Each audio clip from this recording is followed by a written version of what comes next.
Melih dolazi u kuću i sprema roštilj kako bi proslavili pobjedu na današnjem glasanju. On pali vatru kako bi spremio roštilj, ali u tom trenutku se pojavljuje Džihan koji govori Melihu da se ovdje ne sme roštiljati jer im smeta dim u vili. Melih mu odgovara da onda zatvori prozore i da će on raditi u ovom dvorištu šta poželi. Džihan gurne rešetku za roštilj i nasme se Melihu. Hančer i Sila izlaze napolje kako bi pomogle Melihu i ovdje zaista vidimo jednu lepu atmosferu. Međutim, za vreme večere, Džihan zove Hančer na telefon, govoreći da odmah dođe u njegovu kancelariju. Ona se seti reči koje je on danas rekao, da neće gledati na sentimentalnost i da je on njoj sada šef. Ona napušta lepu atmosferu kod kuće uz prijatelje i roštilj, te odlazi na vrata vile. Fadime joj otvara vrata i govori kako uopšte može bez stida da pokuca na ova vrata. Hančer joj govori da ju je Džihan zvao u vezi posla. Ostali ukućani večeraju, ali nakon što vide Hančer na vratima, svima bude krivo.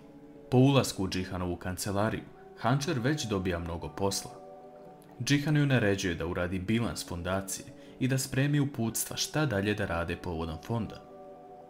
Hančer govori da će sve uraditi, ali tada joj Džihan naređuje da sve bude gotovo do ujutru. Hančer se sa strahom vraća kući i govori Melihu i Sili da ih mora napustiti jer mora sve završiti do ujutru, ali ona ne zna kako se to radi, a pored toga nema ni računar. Sila se seti da Hančer pozove Engina jer on sigurno zna kako se to radi, a Melih govori da je to odlična ideja jer je Engin rekao da će sve pomoći. Engin dolazi u Hančerinu kuću i on, Hančer, Melih i Sila rade timski posao do kasno uveče. Sila se pobrinula za hranu, čajeve i kafe jer je posao jako naporan, a Engin pokazuje Hančer i Melihu kako se to zapravo radi. Džihan u međuvremenu gleda kroz prozor šta se dešava i vidi da svetlo sija u Hančerinoj kući do kasno uveče. Sutradan ujutru Hančer zaspi za stolom, ali u jednom trenutku čuje sirenu iz automobila. Džihan svira ispred Hančerine kuće i govori joj da krene sa njim na posao, jer joj je on šef i uradit će šta mu kaže. Melih izlazi napolje i govori da ona može sama otići, ali Džihan insistira. To sve vidi Bejza koja već smišlja plan kako će Hančer predati posao njoj. Džihan i Hančer pričaju u automobilu o tome da li je Hančer uspjela da završi sve danas. Ona govori da jeste, ali tada Džihan vidi laptop koji pripada Enginu. Ona mu govori da je pozvala Engina da joj pomogne, a Džihan predlaže da joj muž kupi novi laptop za posao. Džihan tada postupa nepravedno prema Hančer, govoreći da se setio da sada ima jedan sastanak koji ne može otkazati, te da će je ostaviti na sred ulice, a kada se on vrati u firmu, čekat će ga dokumenti na stolu bez jednog propusta. U međuvremenu, Melih zove Engina na telefon, govoreći da je Džihan malo pre odveo Hančer na posao i insistirao je na tome da ona uđe u automobil. Engin se nada da će Džihan uskoro steći poverenje u Hančerin posao. Melih tada pita Engina da li postoji način da kupi neki polovan laptop za nju kako bi je iznenadio, a i treba joj za posao. Engin tada govori Melihu da on ima laptop od svoje sestre koji stoji sa strane, pa ako želi, Hančer se može poslužiti, na šta Melih pristaje. Po dolasku u firmu, Hančer pita sekretaricu da li postoji neka kancelarija u kojoj bi mogla raditi i gdje je Yasemin radila kada je bila u kompaniji. Sekretarica govori da se ta kancelarija renovira, ali da je Džihan već mislio o radnom mestu za Hančer, te je odvodi tamo.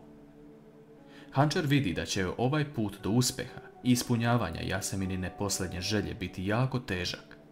Ona pogleda u svoj stomak i obećava svojoj bebi da će uraditi sve kako bi joj udovoljila.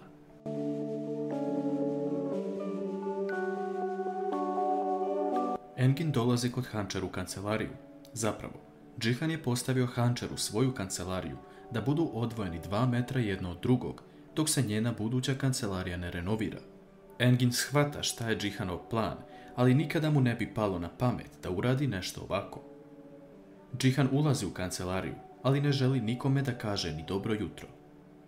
Engin mu poželi dobrodošlicu i govori da se nada da će se renoviranje uskoro završiti kako bi Hančer mogla da pređe u svoju kancelariju, jer ovdje neće imati dovoljno koncentracije na svoj posao.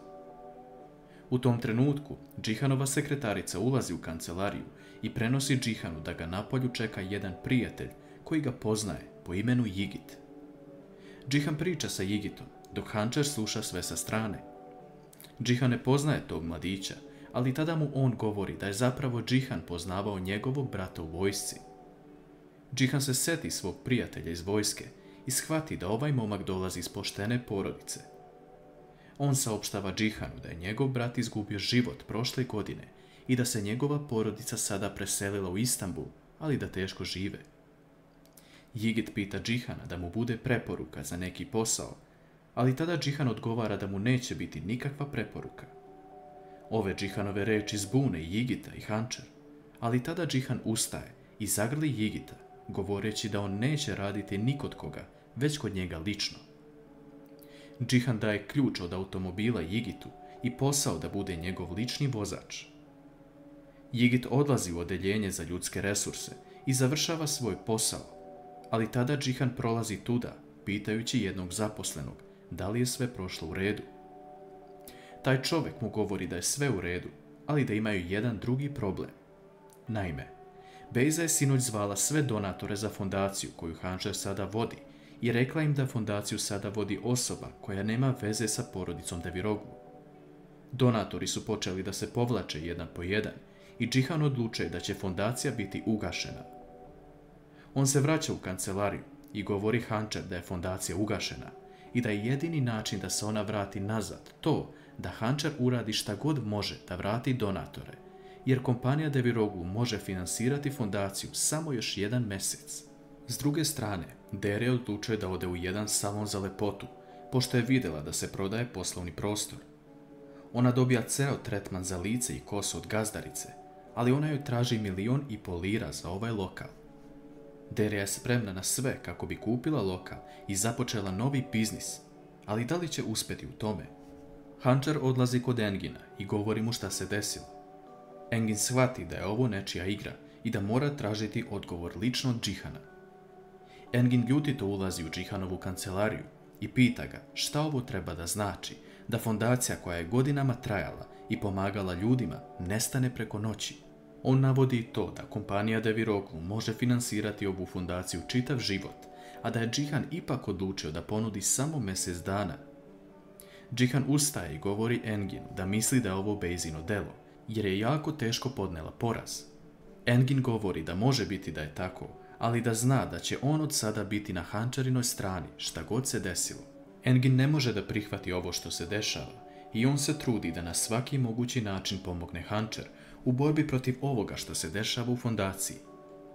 On zove redom sve donatore sa kojima su sarađivali, ali nažalost svi ih odbijaju, govoreći da su našli nova mesta gde će donirati. Sekretarica dolazi u Džihanovu kancelariju, govoreći da je stiglo cveće na Hančerino ime. Melih u tom trenutku zove Hančer, govoreći da je poslao cveće za nju i jednu poruku. Ona mu se zahvaljuje od srca, govoreći da joj je baš sada ovo bilo potrebno, jer prolazi kroz jako težak period na poslu. Džihan ljutito čita poruku koja je stigla uz cveće. U poruci pišu ohrabrujuće reči za Hančerin odnos prema novom poslu, kako je ona jaka žena koja može pobediti sve, a sve što radi je za nju i njenu bebu u stomaku. Džihan zgužva ovo pismo, ali u tom trenutku sekretarica ulazi i govori da je agent za nekretnine porodice Deviroglu stigao i mora hitno da popriča sa Džihanom. Džihan ne želi ni sa kim da priča, ali taj čovjek govori da je ovo jako hitno i mora porazgovarati sa njim. Agent dolazi sa vesti da je Mukader tražila od njega da proda zemlju u Isparti, jer joj je hitno potreban novac. Džihan se začudi jer mu nije spominjala ništa o tome, ali on shvata da Mukader nešto krije od njega. Da li ovo može značiti da će Džihan otkriti Mukaderine tajne?